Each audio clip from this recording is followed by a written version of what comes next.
Kasus BTS 4G masuk deretan perkara korupsi rugikan negara triliunan.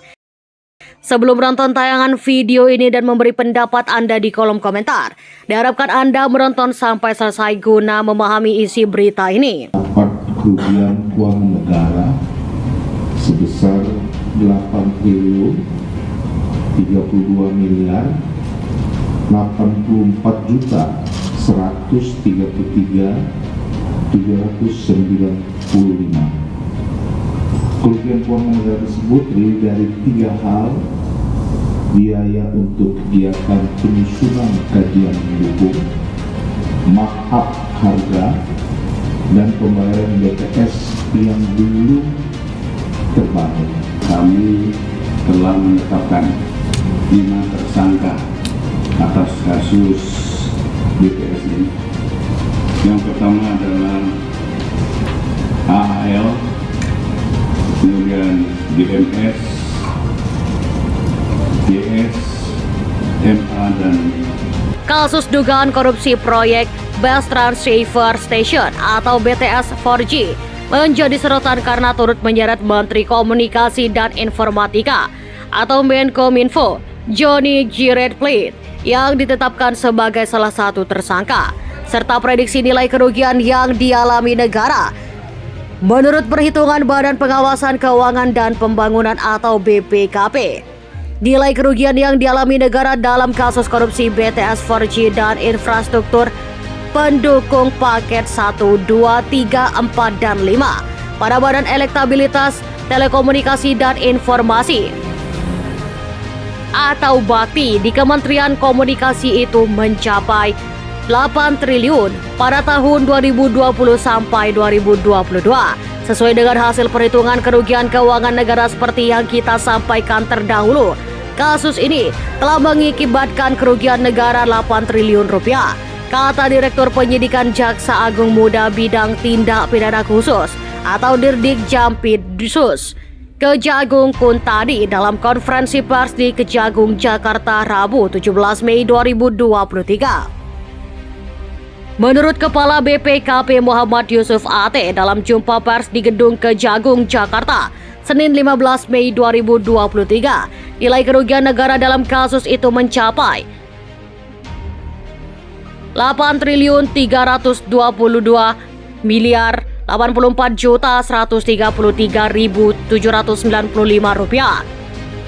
Menurut Yusuf, dalam menghitung kerugian keuangan negara tersebut, BPKP telah melakukan audit terkait dana dan dokumen, melakukan klarifikasi kepada pihak terkait, serta melakukan observasi fisik bersama tim ahli. Kerugian keuangan negara tersebut terdiri dari 3 hal: biaya untuk kegiatan penyusunan kajian pendukung markup harga dan pembayaran BTS yang belum terbangun, ucap Yusuf. Jaksa Agung Sanitiar Burhanuddin mengatakan perhitungan negara dalam kasus proyek BTS Bakti Kemeninfo 4G sudah final. Hasil perhitungannya sudah final dan tentunya kami setelah final penghitungannya, kami akan tindak lanjuti ke tahap penentuan, ucap Burhanuddin. Alhasil kasus korupsi BTS 4G menjadi salah satu perkara rusuh di Indonesia dengan nilai kerugian negara yang cukup besar. Menurut catatan Kompas.com, kasus korupsi dengan nilai kerugian negara terbesar di Indonesia adalah perkara penyerobotan lahan di Riau yang melibatkan pemilik atau pemklik PT Duta Palma Group Surya Darmadi dan mantan Bupati Indragiri Hulu periode 1999 hingga 2008, R. Tamsir Rahmat. Surya Darmadi diduga melakukan korupsi dalam penyerobotan lahan seluas 37.095 hektar di wilayah Riau melalui PT Duta Palma Group sehingga merugikan negara sebesar 73,9 triliun.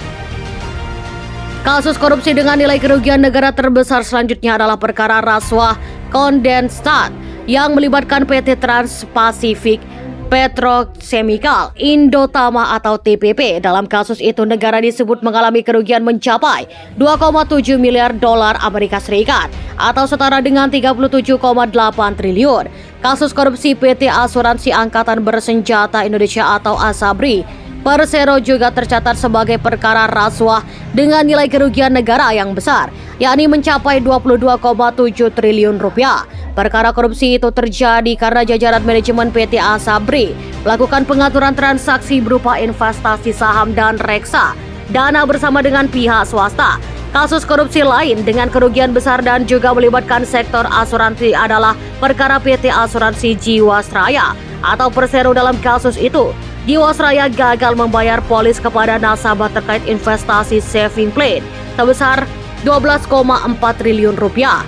Akibat kasus korupsi ini, negara mengalami kerugian sebesar 16,8 triliun rupiah. Perkara korupsi selanjutnya yang pernah menghebohkan dan membuat negara mengalami kerugian besar adalah kasus pemberian fasilitas pendana jangka pendek FPJP ke Bank Centurity. Dalam kasus itu, negara mengalami kerugian sebesar 689,394 miliar rupiah terkait pemberian FPJP. Selain itu, negara juga mengalami kerugian hingga 6,742 triliun terkait kebijakan penetapan Bank Senturi sebagai bank yang bisa berdampak sistematik. Kasus lainnya yang membuat negara mengalami kerugian besar adalah korupsi Perindo 2. Menurut laporan Badan Pemeriksaan Keuangan atau BPK, pada 2020 terdapat 4 proyek Perindo 2 yang menyebabkan kerugian negara hingga mencapai 6 triliun rupiah. 4 proyek tersebut di luar proyek pengadaan mobile Serin dan Kuaisrin. Kontainer dan dugaan korupsinya ditangani oleh Barreskrim Polri dan KPK. Kasus ini menyorot nama mantan Dirut PT Pelindo RJ Lino. Kasus korupsi mantan Bupati Kota Waringin Timur Supian Hadi juga membuat negara merugi dalam jumlah besar, yakni 5,8 triliun rupiah dan 711.000 dolar AS. Supian diduga melakukan menyalahgunakan wewenang dengan penerbitan izin usaha pertambangan kepada 3 perusahaan. Ketiganya adalah PT Fajar Mentaya Abdi, PT Billy Indonesia, dan PT Aris Iron Mining. Masing-masing perizinan itu diberikan pada 2010 hingga 2012. Kasus korupsi penerbitan surat keterangan lunas bantuan likuiditas Bank Indonesia atau SKLB-LBI yang terjadi pada 2004 silam juga membuat negara mengalami kerugian dalam jumlah besar, yakni mencapai 4,58 triliun rupiah. Proyek pengadaan kartu tanda penduduk elektronik EKTP yang melibatkan berbagai pihak juga mencatatkan kerugian negara yang besar, yakni mencapai 2,3 triliun rupiah. Bagaimana pendapat Anda? Silahkan komen di kolom komentar.